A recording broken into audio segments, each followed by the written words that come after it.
Bueno, serie Mateo, ¿verdad? Fecha, domingo 24 de septiembre del año 2023, ¿verdad? Y bueno, pues estamos viendo el tema del Sermón del Monte. Comienzo haciendo una pregunta. ¿Cuántos sermones hay en el Evangelio de Mateo? No, esos son capítulos. ¿Cuántos sermones hay en el Evangelio de Mateo? ¿Alguien sabe? Bueno, algunos dicen que hay 5 sermones en el Evangelio de Mateo. Otros dicen que solamente hay 3 sermones en el Evangelio de Mateo, ¿sí? Por ejemplo, los que dicen que hay 5 sermones en el Evangelio de Mateo hablan del primero, que es el Sermón del Monte. Esto viene en Mateo, de capítulo 5 al capítulo 7.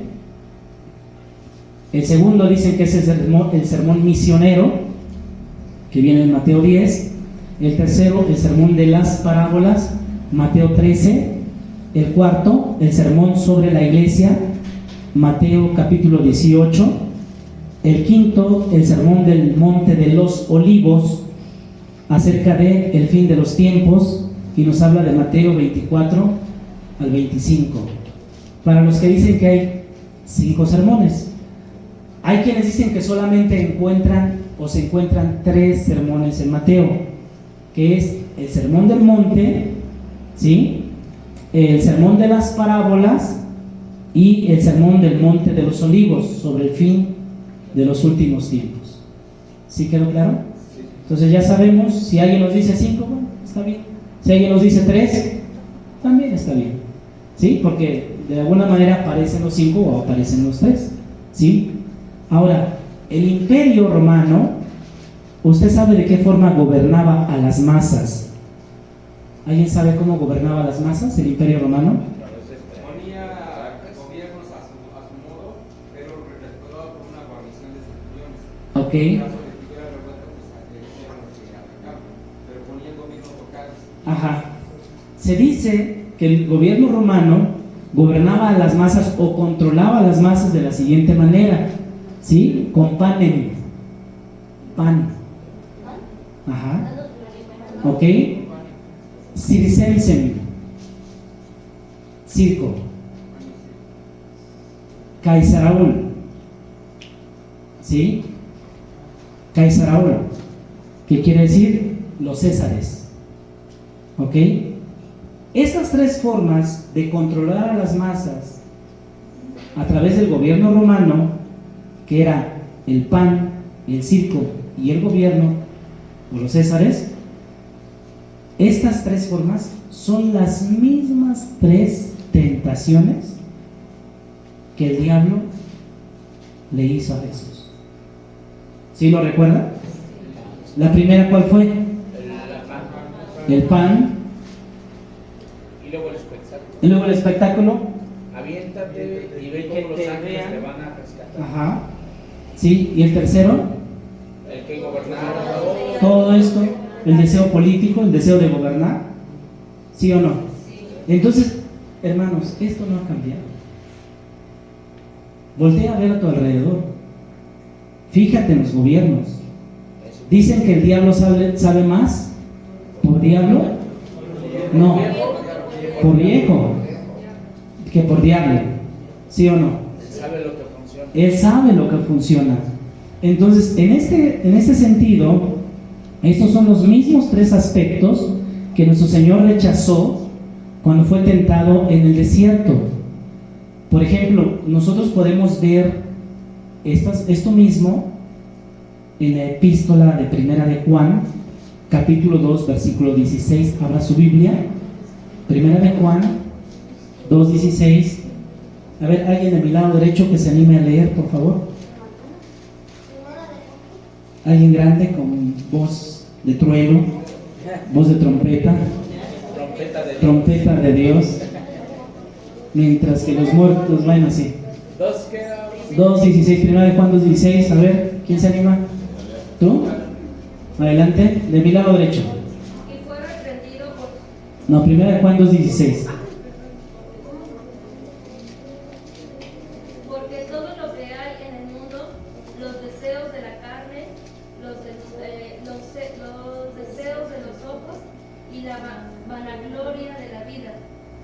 no viene del Padre, sino del mundo. Ok, se da cuenta que primera de Juan 2:16 está hablando de que las mismas tres cosas que el gobierno romano ofrecía y que fueron las tres mismas tentaciones a Jesús. ¿Sí se da cuenta? Dice, porque todo lo que hay en él, ¿dónde? ¿Dónde está? ¿Dónde está? ¿Dónde encontramos estas cosas? Ok, ¿cuál es la primera? Los deseos de la carne. Si tienes que hambre. ¿Los deseos de qué? Reconocimiento público. Aviéntate, ¿no? ¿Lo llevó a dónde? Al pináculo del templo y le dijo, arrójate. ¿Sí? ¿Los deseos de qué? Del reconocimiento público. Ojo en él. Bueno, te lo voy a aclarar si me da tiempo. ¿Y qué más? La vanagloria de la vida también se dice como codicia por el poder. ¿Esto es qué? Gobierno, todo esto te daré, ¿sí? Tendrás el gobierno. Entonces, primero de Juan nos está diciendo acerca de estos tres aspectos, ¿sí? Entonces debemos de tener nosotros cuidado. ¿Sí me estoy dando a entender? Sí. En un nivel personal, esto pasa en nuestras vidas, somos tentados de esa manera. Hermanos, debemos de saber distinguir cuando una tentación viene del enemigo. Debemos de tener la madurez, la facultad para poder distinguir. ¿Me estoy dando a entender? Sí. Ahora, todo el sermón del monte, como lo dijimos, nos ayuda a contrarrestar las diferentes tentaciones. Si nosotros leemos el sermón del monte, yo se los dejaría esta semana como tarea o para el mes que viene, porque esta semana van a estar ocupados. Oye, ¿alguien ya terminó de leer el Nuevo Testamento? Sí, bueno, Apocalipsis, bueno, yo ya lo terminé, pero para los que ya lo terminaron, yo les recomiendo que le den una ojeada a los 3 capítulos del Sermón del Monte, porque lo que nos ayuda el Sermón del Monte es a poder contrarrestar cada una de estas tentaciones. ¿Sí me estoy dando a entender? Sí. Ok. Les voy a hablar algo más acerca de... y voy a hacer una pregunta. ¿Salud? A ver, aquí voy a tratar de que los grandes, no los niños, me contesten, por favor. ¿Qué opinión tendría Jesús de las diferentes religiones o movimientos que existen el día de hoy? Por ejemplo, ¿qué opinión tendría Jesús acerca, pues, de la iglesia metodista, de la iglesia bautista, de los anglicanos, de los adventistas, de los católicos? ¿Sí? A ver, pónganme atención, por favor, no se distraigan. ¿Sí? O voy a decir a manera de broma, un título muy largo, ¿sí? Los pentebautistas del séptimo día, testigos de Jehová de los últimos tiempos. ¿Sí? ¿Qué opinión tendría acerca de esto? Jesús, ¿qué opinaría de los diferentes movimientos? Incluso, ¿qué opinaría de nosotros? ¿Que estamos enseñando lo que Él enseñó? ¿O que se está enseñando otra cosa? A ver, adelante. Que no sea tan larga la respuesta. Pienso que pensaría que tal vez nos esforzamos en nuestro conocimiento, pero lo estamos haciendo de una manera errónea. Que no estamos siendo completamente y siguiendo cabalmente lo que Él nos enseñó. También pienso que se molestaría con aquellos que hicieron, que se llaman líderes, que crearon movimientos erróneos acerca de su palabra. Correcto, sí. A ver, corto. Tal vez diría, en algunos casos, ¿no? Hagan lo que ellos dicen, pero no hagan lo que ellos hacen. Sí. Otra no. Mi casa de oración será llamada, pero ustedes la han convertido en una cueva de ladrones. Correcto, sí. Es lo que diría en algunos casos, ¿no? Sí, dos casos muy interesantes, ¿verdad? Hagan lo que ellos dicen, pero no lo que ellos hacen. Claro, cuando los líderes enseñaban de una manera que era correcta, porque hoy los líderes están enseñando de una manera incorrecta, errada. Adelante. Yo diría que hablaría como a las 7 iglesias, les hablaría como a las 7 iglesias, ¿verdad? Creo que ese también es una buena aportación, ¿verdad? El mensaje a las 7 iglesias, ¿verdad? Que algunos dicen que son 7 dispensaciones, 7 tiempos de la iglesia, ¿verdad? Bueno, entonces, ¿qué es lo que están enseñando los diferentes movimientos? Incluso nosotros, hermanos, ¿qué estamos enseñando? ¿Sí? Si tú lees la Biblia, tú te darás cuenta si nosotros estamos enseñando la verdad o no estamos enseñando la verdad. ¿Sí me estoy dando a entender? Pero es que todos enseñan con la palabra de Dios, pastor. Pero manipulan. Pero Manipulan la palabra de Dios, exactamente. Es correcto, como usted lo acaba de decir. Voy a hablar acerca de la opinión de algunos pensadores importantes, entre comillas, porque son importantes para el mundo, pero pues no son importantes realmente para la gente del reino como nosotros. Nosotros tenemos que llamarnos o hacernos llamar que somos gente de reino, que pertenecemos al reino de ¿qué? De los cielos, o al reino de Dios. Ya vimos que el reino de los cielos y el reino de Dios es lo mismo, ¿sí? Mateo no quiere decir Dios, así que le llama ¿qué? Reino de los cielos. Y Lucas, el doctor, el médico, pues no tiene ningún problema con decir el reino de Dios. Bueno, es lo mismo. Entonces nosotros somos gente de reino, pertenecemos al reino de los cielos. Aquí solamente hay 2 reinos, hermanos. O pertenecemos al reino de los cielos o al reino del diablo, al reino de las tinieblas, ¿sí? No nada de que yo como que sí, como que no, que una parte sí, una parte no. No. Aquí solamente hay 2 equipos, no hay más. ¿Sí me deben entender? Ok, voy a hablar acerca de opinión, acerca de pensadores sobre el Sermón del Monte. Por ejemplo, antes de comenzar, ¿usted qué opina del Sermón del Monte, hermano? ¿Es bonito? ¿O cómo se le hace? Pues más que nada nos da la regla, o sea, es directo. Es directo. En cierto punto crudo, ¿no? Como dices, pues no hagas esto y no seas hipócrita y... Sí. O sea, nos estás dando las reglas y la forma de cómo debemos de vivir. Ajá. Sí, así es. ¿Sabía usted, como dice, Jesús era directo? O sea, habla acerca de, ustedes son la luz, ustedes son la sal, nos habla de que no sean hipócritas cuando ayunan, o sea, Jesús es directo, ¿sí? ¿Y sabía que usted que el discípulo que se vuelve como Jesús es Juan? Cuando usted lee las epístolas de Juan o el libro de Juan, usted se dará cuenta que Juan era directo, sin rodeos, ¿sí? Cuando uno lee Juan, tiene que tomarse un respiro. ¿Es en serio? Usted propóngase esta semana o el día que pueda leer el Evangelio de Juan, las epístolas de Juan, y usted dice, no, ya, dame un respiro, porque habla directo y dice, no, aquí no hay chance. Como que te tienes que ir a Pablo, porque Pablo te da ejemplos, o sea, te da mucho respiro. Exactamente. Entonces, ¿quieres alguien directo? Lee el Evangelio de Juan. Y Juan aprende mucho de Jesús. ¿Sí? ¿Fuerte? Así es sencillo. ¿Sí? El que no ama a su hermana, no puede decir que ama. Que ama a Dios. O sea, así es sencillo. Hijitos míos, no pequéis. No pequen. Y lo vas y dices, no, ya un respiro porque me hizo sentirme condenado.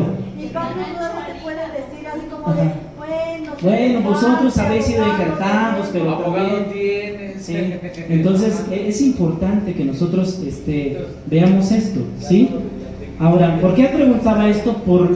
Porque, por ejemplo, el pensador como Nietzsche, o el filósofo loco de Alemania, hijo de un pastor luterano, Nietzsche, quien inventó las palabras Dios está muerto, protestó furiosamente contra el Sermón del Monte y lo llamó la moralidad de los esclavos, ¿sí?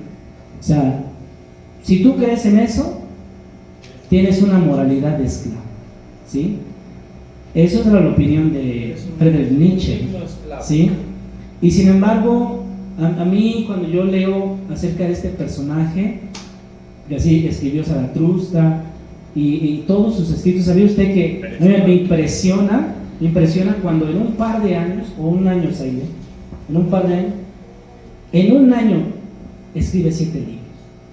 O sea, impresionante el hombre, impresionante, o sea, tenía una elocuencia, tenía una mente, pero también tenía un mal.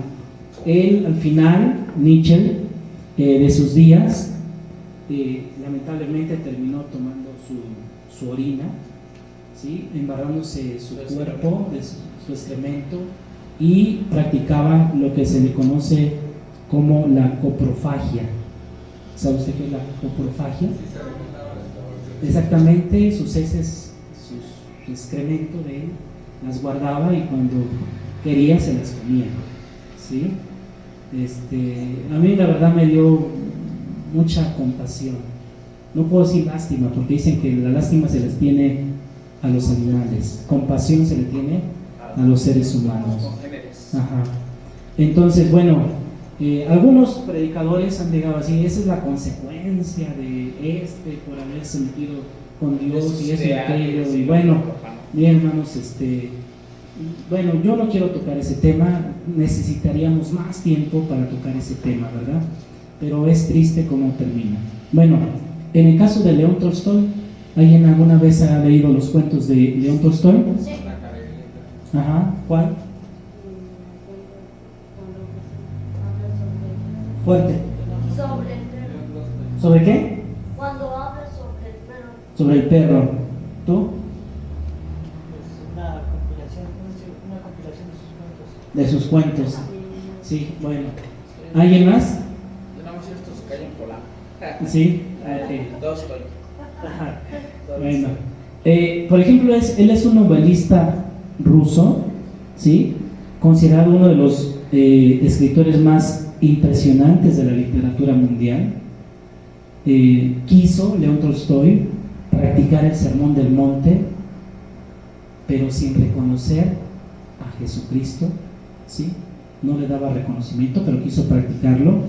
No quiso reconocer a Jesucristo como su Señor y Salvador, y por consiguiente fracasó, ¿sí? Fracasó. ¿Alguien ha escuchado hablar de Mahatma Gandhi? Sí. ¿Sí? ¿Quién quiere ser como Mahatma Gandhi? No, es caro. ¿Alguien quiere? Sí, que no, porque es calvo.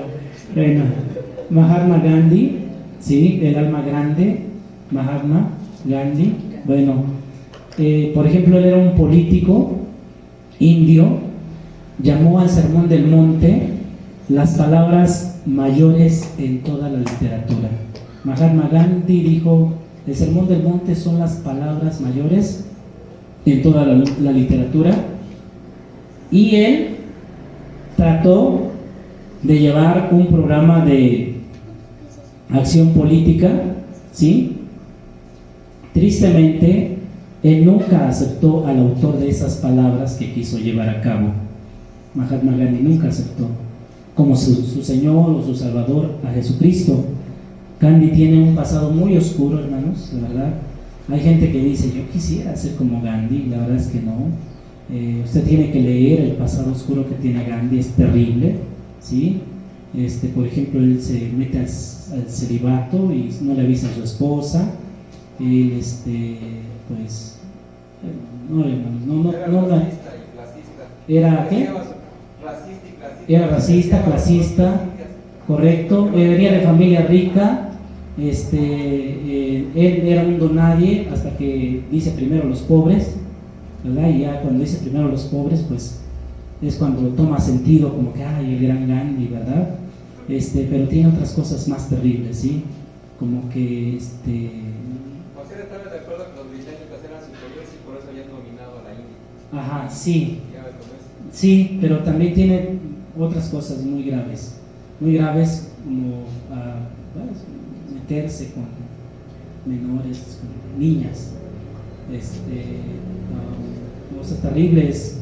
Es que en la India incluso si tú matas a tu mujer o a tu esposa, no está mal, ¿eh? Al contrario, le vas a ayudar a reencarnar como un hombre probablemente, porque ser mujer es una maldición y él apoya eso, él permite que su esposa se muera. Cosas terribles de ese hombre. Yo, la verdad es que no, es un hombre terrible. Martín Lutero, pues todos lo conocemos, ¿verdad? Bueno, digo, hemos oído, no que lo conozcamos visualmente. Pero en el caso de Martín Lutero, él afirmó que era imposible vivir el Sermón del Monte y que el Sermón del Monte fue dado por Dios solamente para mostrar nuestra extrema necesidad de su gracia, ¿sí? Ahora, ninguno de estos hombres, hermanos, encontró el significado verdadero del Sermón del Monte. Ahora voy a hacer una pregunta y aquí quiero que participen, igual los grandes, ¿sí? ¿Usted cree que se pueda vivir el Sermón del Monte? ¿Usted cree? Los grandes, a ver. ¿Será posible vivir el Sermón del Monte? A ver, ¿quién dice yo? Pues yo digo que sí, ¿no? Porque el Señor Jesucristo nos lo dio y Él nos dio la pauta de lo que teníamos que hacer. O sea, no dijo, a ver si pueden, a ver si quieren esto. O sea, quieren ser parte del reino, pues aquí está lo que deben de hacer las leyes. Ok, tenemos que tener una base que apoye lo que tú dices. Hacer su voluntad. No, sí, pero una base bíblica. Todo lo puede en Cristo que nos No. A ver, ¿estoy de acuerdo? No. Saquen todos los memorizantes. ¿Será posible vivir el Sermón del Monte? ¿Cómo termina el Sermón del Monte? Así que no, porque les enseñaba como quien. Sí, pero antes, un poquito antes. Y cuando, Los dos cimientos. y cuando terminó Jesús estas palabras. Correcto. ¿Y cuando terminó qué? Jesús estas palabras. Ajá. La gente se admiraba en su doctrina. No, sí, pero el versículo 24. Cualquiera pues que me oye estas palabras y las hace, le compararé a un hombre prudente que edificó su casa sobre la roca. Ok, entonces todos los hombres anteriores, los filósofos y pensadores, Fueron dijeron, discípulos. no se puede. No encontraron el verdadero ¿qué? Significado de las palabras de qué?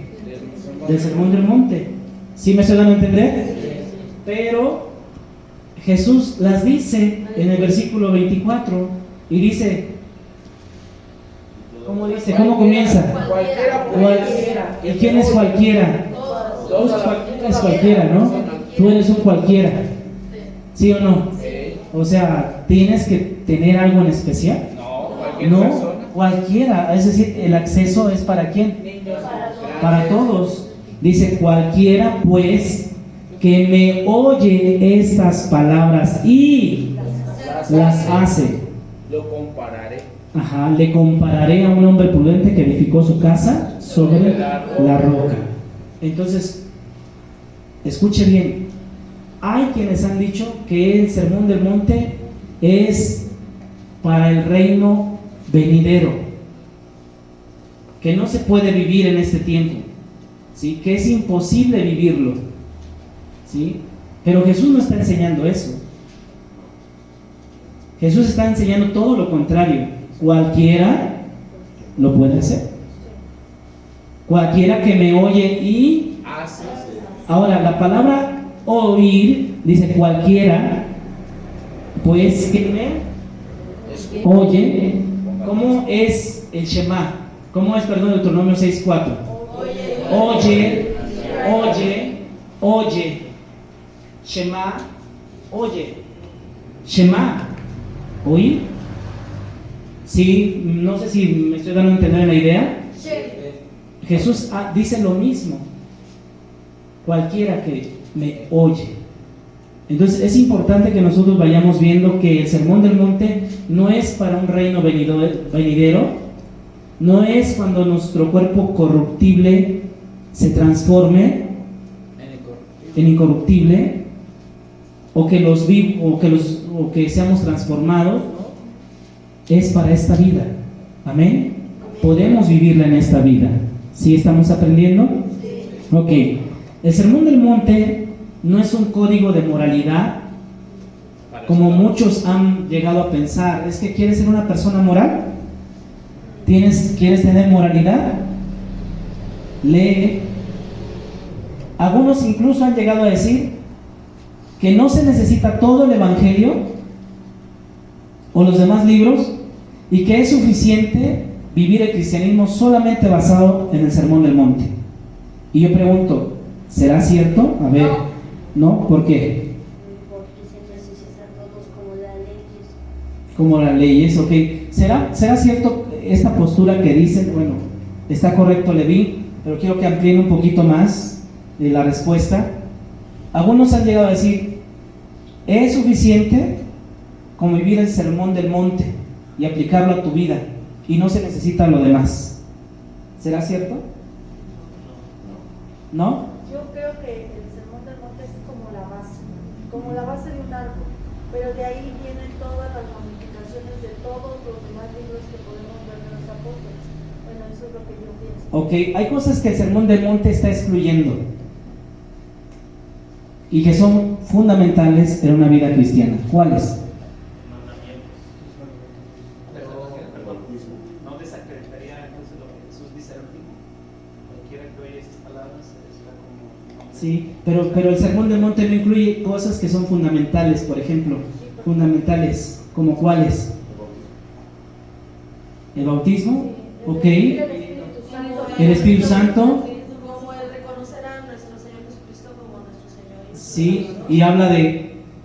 ¿No habla de qué? De la resurrección. ¿De la muerte? Ni Ni la resurrección, porque si no hay resurrección, entonces nosotros somos los más dignos de conmiseración, que la gente nos tenga lástima. Entonces, para las personas que dicen, es suficiente con que vivas el Sermón del Monte, y no necesitas lo demás, está excluyendo la muerte, la resurrección, el sufrimiento de Cristo. Como decía Arjona, que ahí está escrito, se resume en amor, vamos, ve y practica. La que está escrito se resume en amor, ve y practícalo. ¿El hermano Arjona? Entonces es importante que nosotros no nos dejemos llevar. A veces si alguien nos llega a decir, miren, pues es suficiente con que vivas el Sermón del Monte. No, se necesita lo demás. Amén. El sacrificio, la resurrección. Es el principio del ministerio de Correcto, sí, el principio. Entonces, el Sermón del Monte, ponga atención a lo que voy a decir a continuación. Eso es importante y usted va a saber por qué muchas personas no les cuadra el Sermón del Monte y a usted sí le cuadra. Salud. El Sermón del Monte no es un código de moralidad para que un grupo de personas no regeneradas quiera vivirlo. ¿Qué quiere decir la palabra regeneración? Nueva vida, nuevo nacimiento, ¿sí? O un nuevo comienzo. Entonces, está como nueva vida, de un nuevo nacimiento. En este caso, cuando dice cuando estoy diciendo que no es un código de moralidad para que un grupo de personas diga, ay, ¿qué creen?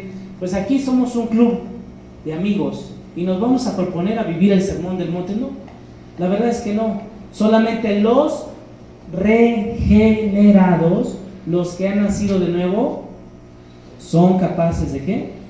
De vivirlo, ¿sí? Esto es un contexto del Sermón del Monte. No estoy predicando todavía del Sermón del Monte, ¿verdad? Porque dice que Jesús, viendo la multitud, subió al monte y ¿qué hizo? Se sentó como los rabinos. ¿Sabía usted que los rabinos enseñan sentados? ¿Sí? Por ejemplo, usted no tiene que ver mal que su maestro o su pastor o alguien más le enseñe a usted sentado. Regularmente no se enseñaba de pie, o al menos los rabinos no enseñaban de pie, pero como Jesús es el maestro de sus alumnos, él se sentó y los primeros en acercarse, ¿quiénes fueron? Y entonces abriendo su boca les enseñaba diciendo, ok, no me voy a meter todavía a eso porque hay algo más que ver todavía. Entonces el Sermón del Monte es una enseñanza, ok, es una enseñanza dirigida ¿a quién? A sus alumnos, ¿sí? Y vuelvo a decir lo que acaba de decir nuestro hermano, que no se puede vivir el sermón del monte a menos que hayas nacido de nuevo, ¿sí? En el caso de los discípulos, ellos ya habían nacido. Cuando viene Nicodemo en la noche a ver a Jesús, le dice Jesús, ¿te es necesario qué? Nacer de nuevo. Oye, pero yo soy maestro de Israel. Oye, yo conozco la Torá. Oye, yo enseño, tengo alumnos. ¿Necesitas nacer de nuevo? Lo que es nacido de la carne y lo que es nacido del Espíritu. El Espíritu es, necesitamos nacer a través del Espíritu, ¿ok? Entonces Jesús está enseñando y es una enseñanza completa. No son fragmentos. Usted el sermón del monte no diga, ay, esta parte me gustó, o esta la voy a leer. No, usted debe de tratar de leer todo el sermón del monte para entender todo, ¿sí? El sermón del monte no viene en secciones, no son pedacitos, no son fragmentos, no es una antología, ¿sí? ¿Qué es una antología?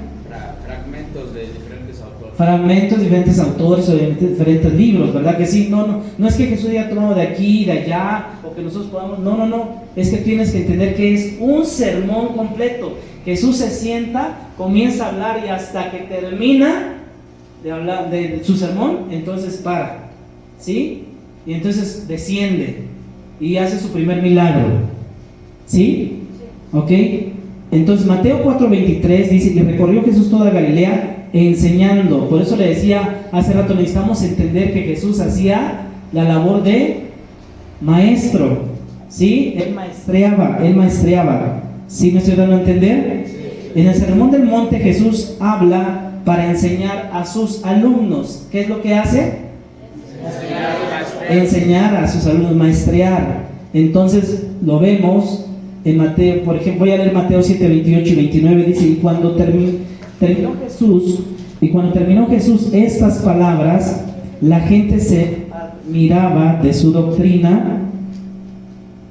Doctrina, tradúzcase como enseñanza, porque les enseñaba como quien tiene autoridad y no como los escribas, ¿ok? Viendo que la multitud, ¿qué hizo? Subió al monte. Y sentándose, ¿quiénes vinieron? Los discípulos. Y abriendo su boca, ¿a quién les enseñaba? A los discípulos, y de alguna manera la multitud escuchaba, ¿sí? Pero de hecho era la enseñanza ¿para quién? Porque recalca el texto, vinieron a él sus discípulos, y a ellos es a los que más de una ocasión les va a repetir, y les va a repetir, y les va a repetir, y les va a repetir adelante. La otra vez mencionamos que como no había bocinas para que escucháramos desde atrás, Sí. le decía a su discípulo y el otro lo decía al otro, y así iban pasando la voz hasta que llegaran hasta los demás. Sí, se cree que se podría ser de alguna manera esa la forma de predicar, que ponían, por ejemplo, como su voz no podía probablemente de algunos llegar muy lejos, lo que yo decía lo tenía que repetir pues Shirley, ¿no? Y allá o repetirlo a alguien más para que de esa manera pues fueran bocinas que de alguna manera se escuchara más, ¿sí? Por ejemplo, tenemos el caso de, creo que es de Whitefield, George Whitefield, un hombre que era flaco, estaba enfermo de los pulmones, nada más para que vea cómo la gracia de Dios actúa. George Whitefield, ¿sí? Un hombre delgado, enfermo de los pulmones, pero que su voz se escuchaba o se podía escuchar a 1 kilómetro de distancia. ¿Se imagina? Y esto, se me olvidó ahorita el científico que hace el experimento, porque ahorita se me fue el científico, es el experimento que asiste a una de sus reuniones de George Whitefield y se queda admirado, porque le habían hablado de él y él va y dice, no, sí, pero él empieza a caminar, y él es el que toma la distancia a donde podía llegar su voz, 1 kilómetro, ¿Se imagina? Imagínense, la gente que estaba cerca, creo que se quedaba sorda. Yo quiero estar cerca de ti, Señor, pero no de la voz de Winfield. Bueno, a ver, vamos a pasar esta parte de gente de reino. ¿Cómo debe de vivir la gente de reino? Lo dice ahí, en el Sermón del Monte. ¿Quieres ser gente de reino? ¿Quieres vivir como una gente de reino? Vive lo que vive el Sermón del Monte. Amén. Eso es su resumen. Entonces, el reino de los cielos es una realidad presente, aquí y ahora. Es lo que tenemos que entender. El reino de los cielos es una ¿qué? Una realidad presente, aquí y ahora. ¿Somos gente de reino? Sí. ¿Tenemos así como que un monarca o un palacio donde podamos ir? No. ¿Tenemos una corte? No, pero sabemos que pertenecemos ¿qué? A un reino. ¿Sí? Ahora, o pertenecemos a ese reino, al reino de los cielos, o pertenecemos al reino de ¿qué?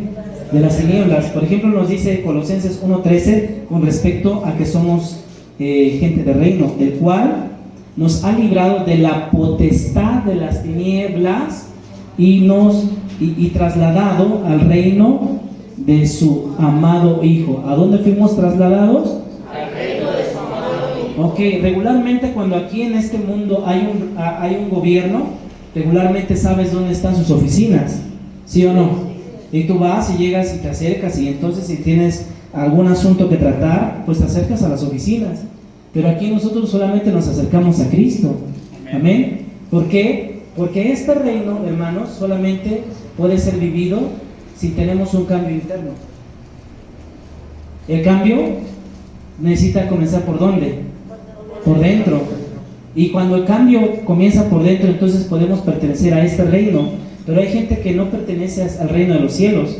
Hay gente que pone la esperanza en el rey de España, en el gobierno actual de la cuarta transformación, ¿sí? Hay gente que pone su esperanza es que si llega Donald Trump a la presidencia, las cosas van a cambiar. Es que si llega Verástegui a la presidencia aquí en México, las cosas van a ser diferentes, y están poniendo su esperanza en ¿qué? O si llega Xochitl Gálvez, o si llega Claudia, las cosas van a ser diferentes, porque ellos están acostumbrados a este reino. Pero nosotros podemos vivir, estamos en este mundo, pero no somos de este mundo. Jesús dijo, mi reino no es, si mi reino fuera este mundo, mis seguidores, ¿qué dice? Pelearían por mí, ¿verdad? Entonces solamente hay dos reinos. Es imposible, y esto es importante, por favor ponga atención, es imposible que un hombre viva el sermón del monte sin ser primero regenerado. Es imposible. El hombre primero necesita ser ¿qué? Regenerado, porque ya lo vimos que aquellos grandes pensadores trataron de vivirlo, pero sin aceptar a Jesucristo como rey, ¿verdad? Como su gobierno. ¿Y qué pasó con ellos? Fracasaron, no lo lograron. Entonces esto no lo puede vivir una persona regenerada, solo los regenerados. Y vuelvo a repetir, la palabra regenerado significa el nuevo nacimiento. ¿Quedó claro?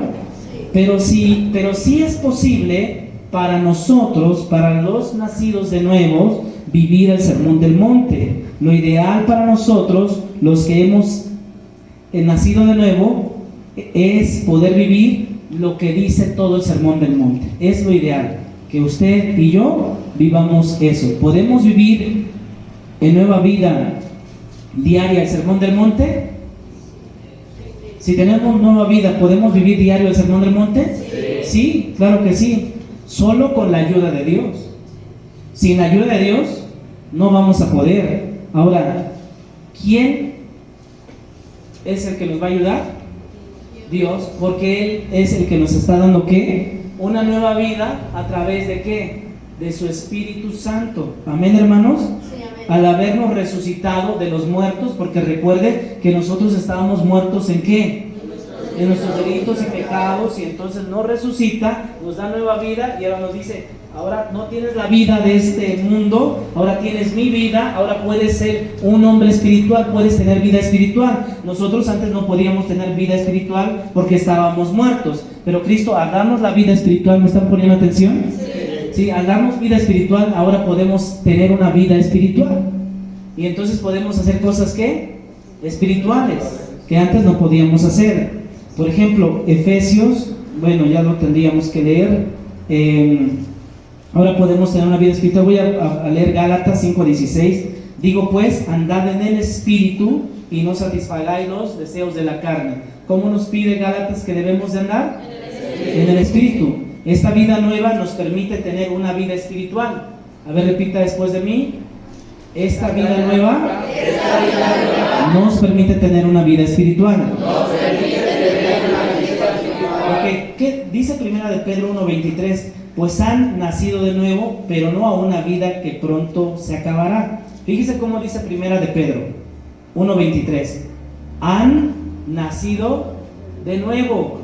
¿Qué ha pasado con nosotros? Hemos nacido de nuevo, pero no a una vida que pronto se acabará. Su nueva vida, es decir, la vida que usted tiene, su nueva vida, durará para siempre. ¿Cuánto va a durar? Para siempre. Porque proviene de la eterna y viviente palabra de Dios. Primera de Pedro 1:3. También podemos leer Primera de Pedro 1:3, pero no lo vamos a leer ahorita. ¿Ok? ¿Qué es la regeneración? Vuelvo a preguntar. ¿Qué es la regeneración? El nuevo nacimiento, es decir, que nuestra vida anterior es desplazada, una vida muerta que teníamos, o más bien no teníamos vida, estábamos ¿qué? Muertos, y ahora entra el Espíritu de Dios en nuestra vida y pasamos de muerte a vida, a una vida nueva, una vida espiritual, un nuevo nacimiento, ¿ok? Es poder tener una vida espiritual en donde solo había muerte. Hermanos, aunque nuestro cuerpo desee el mal, porque usted no puede negar que aunque usted sea regenerado o haya nacido de nuevo o tenga una vida espiritual, ¿acaso no se le antoja pecar? La verdad, ¿sí o no? ¿O usted no es tentado? ¿O para qué dijo Jesús? ¿O para qué nos enseñó Jesús la oración donde dice, no me dejes? ¿A quién se le está enseñando? A gente del reino. ¿Sí o no? No me dejes, ¿qué? Caer en la tentación. Entonces, hermanos, ojo en esto. Aunque nuestro cuerpo desea el mal, nuestro cuerpo, ahora podemos servir a Dios con la mente. Y lo podemos ver en Romanos 7:25, perdón. Abra su Biblia en Romanos 7:25, por favor. Dice de la siguiente forma: gracias doy a Dios por Jesucristo Señor nuestro. Así que, repito, así que yo mismo, con la mente, ¿qué hacemos? Más a la ley del pecado. ¿A poco tu carne no es atraída por el pecado? ¿Verdad que sí? Una persona se acercó a un pastor y le dijo: pastor, vengo a confesarle algo. A ver, dime. Pastor, yo todavía quiero seguir pecando. Y lucho, dice, para no caer en fornicación. Todavía sigo luchando. Y le dijo el pastor: te felicito, porque los muertos no pueden luchar, pero los vivos sí, y tú tienes nueva vida. No sé si me estoy dando a entender. Sí. Si usted está muerto en su delito y su pecado y se presenta la oportunidad de adulterar, adultera. Si usted no está muerto y se presenta la oportunidad de fornicar, fornica. ¿Sí o no? Sí. Si usted está muerto y se le presenta la oportunidad de robar, o de matar, o de mentir, o de codiciar, ¿por qué? Porque un muerto no tiene ¿qué? Vida. Aparte, no tiene voluntad. No tiene voluntad. Pero el vivo sí. Aquí se presenta la oportunidad de fornicar. Señor, ayúdame, por favor. No, ya me voy. ¿Sí o no? Porque un vivo tiene ¿qué? Y esa es la vida. O sea, si tú tienes deseos, es porque con el cuerpo, lamentablemente, quieres servir ¿a qué? A la cama. Aquí lo dice la Biblia. Al pecado. Pero con la mente, no, Señor, ayúdame. Líbrame, no me dejes caer en la tentación. Líbrame del mal. Líbrame de la mala obra, ¿sí o no? No me metas en tentación. Y sales, huyes. Solo los muertos no se pueden resistir. Sí, no sé si me estoy dando a entender. Ahora, le voy a decir algo más. No era de esta predicación, pero se lo voy a decir. Vamos a Romanos, ¿qué capítulo estábamos? 7 qué? Ok, ¿qué dice el 7:24? Miserable de mí. Otra vez, a ver, todos a ver. Vamos a considerarnos un momento miserables, porque es lo que dice el apóstol Pablo. Ok, después de mí usted va a decirlo. ¿Con qué signos está esta expresión? De exclamación. Entonces, ¿cómo se tiene que leer? Miserable de mí. A ver otra vez. Miserable de mí. Exclamar. Miserable de mí. A ver otra vez, dígalo. Miserable de mí. Ok, es la única manera en la que podemos sentirnos miserables. Y luego pregunta. ¿Qué pregunta? ¿Quién me librará de este cuerpo de muerte? ¿Quién me librará de este cuerpo de muerte? ¿Sabía usted que el apóstol Pablo está haciendo referencia a su época, a lo que está viviendo en ese momento? ¿Sabe qué pasaba cuando había un condenado? Por ejemplo, el condenado, a ver, párate. Sí, cuando dice miserable de mí, ¿quién me librará de este cuerpo de muerte? Pablo estaba haciendo referencia a su época cuando un condenado era atado a un cadáver y era enterrado vivo. ¿Tú eres el vivo? Tú eres el cadáver. Entonces, los romanos tenían este castigo, ¿sí? Donde sacaban un cadáver y a este lo condenaban a muerte, pero le amarraban ¿qué? Un cadáver, alguien que ya se estaba pudriendo, ¿sí? Y amarradito, ¿sí? Lo llevaban, escarbaban, lo tiraban vivo con su cadáver, lo tapaban, y Pablo dice: miserable de mí, ¿quién me librará? Este cuerpo humano. ¿Sí? Gracias, muy bien. ¿Sí me estoy dando a entender? Nosotros vivimos en este cuerpo. Ahora, no podemos tratar este cuerpo como basura. Ese es otro tema del cual no voy a tocar. Tenemos que tratar bien este cuerpo, porque este cuerpo es el que contiene al Espíritu Santo. Y el cuerpo no es para la fornicación, no es para el pecado. ¿Sí me estoy dando a entender? Sí. Amén. Bueno, voy a terminar. Vamos a terminar. Y quiero decir lo siguiente. Ya hablamos de la regeneración. ¿Ya quedó clara la regeneración? Sí. Hermanos, aunque nuestro cuerpo desee el mal, ahora podemos servir a Dios ¿cómo? ¿Cómo, hermanos? Fuerte. Aunque nuestro cuerpo desee el mal, ¿cómo podemos servir a Dios? Con nuestra mente. Yo mismo con la mente sirvo a la ley de Dios, a Dios. Amén. Más con la carne a la ley del pecado. Para mí es importante volver a aclarar lo que es la regeneración, ¿sí? Y también aclarar que aunque nosotros somos regenerados, realmente nuestra carne no es regenerada. ¿Queda claro? ¿La carne es regenerada? No. Porque la vida que recibimos está dentro. ¿Es una vida qué? Espiritual. Pastor, entonces, ¿qué ha pasado con mi carnita? A la que apapacho diario, a la que consiento, a la que visto, a la que cuido.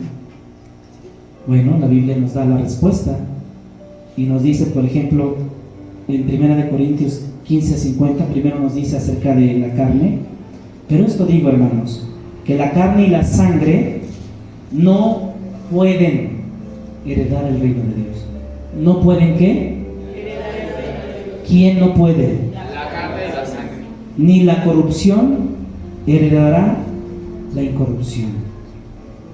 Pero ¿qué nos dice 1 Corintios 15:52? En un momento, en un abrir y cerrar de ojos, a la final trompeta, porque se tocará la trompeta y los muertos serán resucitados, incorruptibles. Y nosotros, hermanos, si Cristo viniera hoy, seremos transformados. Esta carne tiene que ser ¿qué? Transformada, así como el cuerpo de nuestro Señor Jesucristo fue transformado. Pero la carne y la sangre no es regenerada. Y al no ser regenerada, por eso seguimos batallando. Por eso porque deseamos pecar. Por eso tenemos tentaciones. Pero si vamos a Dios con nuestra mente y no obedezcamos a la carne, no hagamos su voluntad. ¿Queda claro? Amén. ¿El sermón del monte puede ser vivido? Sí. ¿Por quién? Por cualquiera. Pero por cualquiera que quiera ser ¿qué? Regenerado. Amén. ¿Qué le parece? Que si usted todavía sigue batallando con la carne, ¿qué le parece si doblamos nuestra rodilla?